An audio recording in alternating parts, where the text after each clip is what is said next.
Hey, Richest, you money maniacs, welcome back. In this video, I'm going to explain to you why I will never invest in cryptocurrencies. Let's get right to it.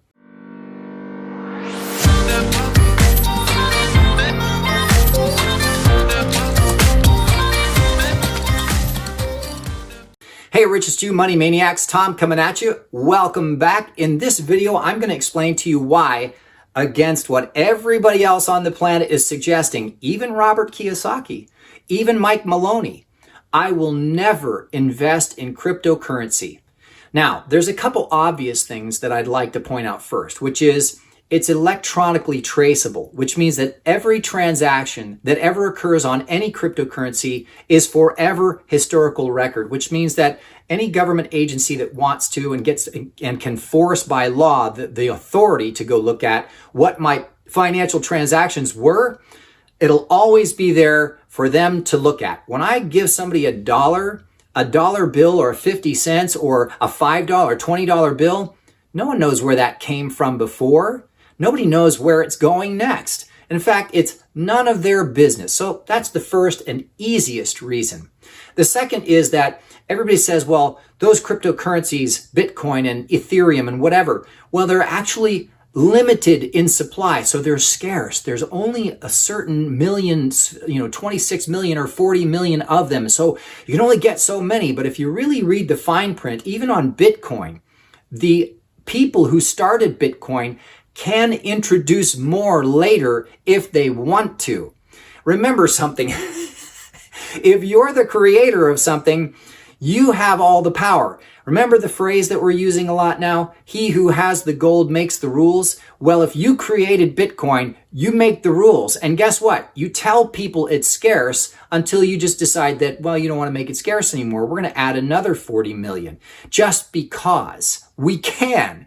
Okay? The other reason that's really simple, and I'll get to very quickly, is because all it takes is for one legislator to write a bill that says cryptocurrencies are now officially illegal throughout our country. That's all it takes. Boom. The swipe of a pen, and you're done. You can't spend your Bitcoin anywhere in their country. What good does that do you? Well, you could spend it elsewhere in the world, but what if you don't travel that often? Or maybe you don't want to move to another country. Suddenly your Bitcoin is valueless. Okay, so that's the other really quick reason. I've given you three really good ones so far. But here's the next one. This article that I'm going to read to you is not actually from the person that they're quoting. However, it is phrased in a way that it's as if the character that they're pretending to be is speaking. But what they're doing is they're pointing out the difference between what happened, what this one person did that was created and made a lot of money for that person, and then later was declared illegal, comparing it to what's going on with cryptocurrencies right now with blockchain technology. So here's the article. The title of the article is Impossible Finance from Ponzi to Bitcoin, the Perfection of the Scam. And this was actually written by Martin C.W. Walker. And so in this article, keep in mind, this is not a mainstream media outlet, all right? So we know it could be manipulated like the mainstream, or it could be truthful. That's not what's important. Listen to the comparison of the ideas here. It's not that he is pretending to be Ponzi. The thing that's important is the comparison he's making to a Ponzi scheme and to Bitcoin. Keep that in mind. My name is Charles Ponzi. You've probably heard my name because I was one of the greatest financial geniuses of the 20th century.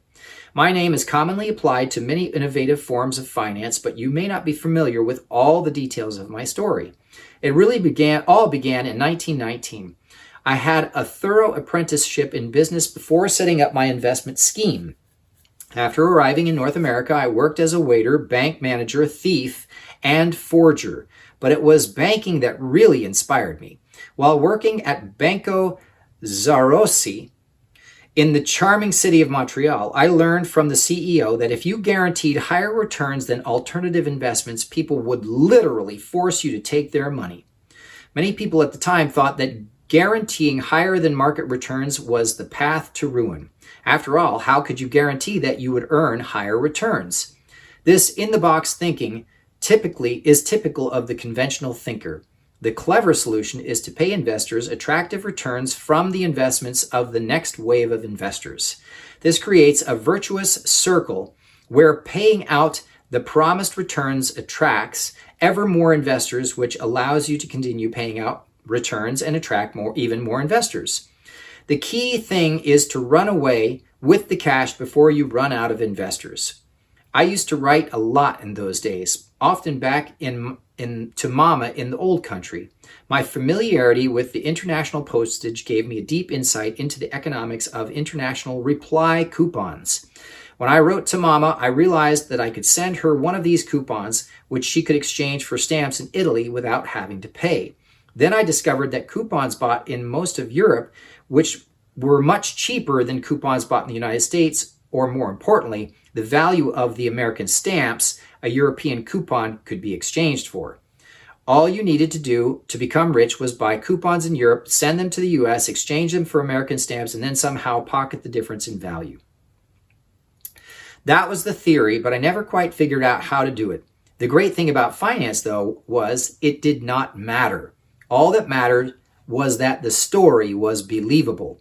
Within a few months, I was taking in millions of dollars per week. Investors were being paid superb returns. I bought a mansion, my own bank, and paid Mama to come to America in style with her own stateroom on the liner. Like any successful businessman, I did experience some problems from the jealous fools in the press. One claimed it was impossible for me to be generating such high returns, so I sued the scoundrel for libel and won $500,000. Even then, America knew how to protest financial innovators from what are today called fudsters. Things got tougher, though. Some people started doubting me and withdrew funds. I tell you, I started to worry. Then in July 1920, the press saved me. They reported in glowing terms about my genius and high returns, and the money started flowing in again faster than ever. The press saved me. The good times did not last, though. The owner of the Boston Post let his son, Richard Grozier, run it. Now Richard must have been some kind of communist who did not believe in the free market because he hired an investigative journalist called Clarence Barron to look at my scheme. Barron was even more of a fool than Grozier. He said my scheme was unethical because it was taking money from the government. Boy, they don't like that. How can taking money from the government ever be unethical? He also made up some nonsense about the numbers not adding up. He was the kind of fool who thought that just because 1 + 1 = 2 1,000 years ago, it meant it had to add up to the same in 1920. Madness. It was the radio age. Why should we have been bound by ancient mathematics? That's so good. Well, people started taking their money out of the scheme, so I hired a public relations guy. After all, the only thing wrong with my scheme was that people had stopped believing in my story. And it was the story that was going to make me and the investors rich, not stupid numbers. Well, the PR guy was a Judas. He stole information from me and sold it to the newspaper. Then it fell to pieces. I lost everything and went to prison. Without all those awful people interfering in free market, I would have made enough money to run away before the scheme collapsed, which takes us to Bitcoin. Now here's the only challenge I have there. He keeps calling it free market. And yes, free market would allow something like that to occur if the government didn't regulate it. And I think and I still believe firmly it should be a fully free market. But here's the challenge. The investors were not doing their homework. You need to do your homework and take responsibility when you make a bad investment, not have the government hold your hand. So, back to the story. Now, these Bitcoins are currently selling for almost $26,000 as a result of a scheme far cleverer than anything I came up with. First, there is no obvious person to investigate and lock up. It was all created by a mystery man called Satoshi Nakamoto. Unlike my scheme, there is no need to pay any return to investors. They simply buy Bitcoin because they believe the price will just keep going up and up and up. There is, of course, the story to make people buy. The first story was the Bitcoin was going to revolutionize payments. Sadly, Bitcoin is terrible for payments. The technology is slow and awful, and it relies on a made-up form of money nobody really wants to use for ordinary commerce. Sort of like fiat currencies. But someone, maybe the son or daughter of Satoshi, came up with a brilliant news story. Bitcoin's utility came from being a store of value, a form of digital gold. Bitcoin had value because people said it had value. Amazingly, hundreds of thousands of people, including some big businessmen, believed this. No need to pay a return, and a great story that could not be disproved made an amazing combination, but there was still a flaw in the scheme. If people wanted to take profits from their Bitcoin investment, it meant they had to sell some Bitcoin. Selling Bitcoin caused the price to fall. Very important point. Which is not great if it's supposed to be a store of value. Remember, a store of value means that it stores the value whether it's being bought or sold, sort of like gold and silver, or even platinum for that matter, for all you platinum fans out there. If there is a financial crisis and a lot of people need to sell Bitcoin in return for real money, actually that should say real currency, the price collapses as it did in March 2020. The first attempt to stop foolish people who were not in on the scam from selling was something called HODL, a strange internet spelling for the word hold. The idea was that if you invest in Bitcoin or any other cryptocurrency, you should never sell it because the prices will climb forever. That worked to varying degrees of success for a few years, but it was ultimately replaced by something called Tether, a large unsupervised bank that issued its own money. Tether's dollars were supposed to be worth $1 and back-ended by $1 in a bank account. Or at least it was until Tether admitted they were only backed by about 74 cents of assets per Tether. It gets better though, because even though Tether resembles a bank, because it takes deposits, it is not regulated like a bank and has never been audited. God, this is just awesome. Awesome. So every time the Bitcoin price is falling, more Tether are created to buy Bitcoin and the price goes up. If people want to cash out, they seem happy to take tethers instead of real currency. Everyone is happy. A small number of whales and exchanges make billions of real dollars, while investors believe they are rich in Bitcoin and tethers. Unless, of course, they stop believing in the Bitcoin story or the Tether story. This time, most of the press just report changes in the value of Bitcoin as though it was something real, and most regulators simply sit on their hands rather than interfere in the free market. Overall, it is a truly great time to be alive for financial innovators, or as we call them in the 20s, fraudsters. Sadly, I died in 1949, blind, poor, and close to friendless after spending much of my life in prison. Good luck, guys. So there you have it. That comparison was just brilliant. Now, I had questions about cryptocurrency for a long time, and I've been studying it as every chance that I get, as much as I can. I've listened to Mike Maloney talk about it. I've listened to Robert Kiyosaki talk about it. I've even listened to George Gammon talk about it.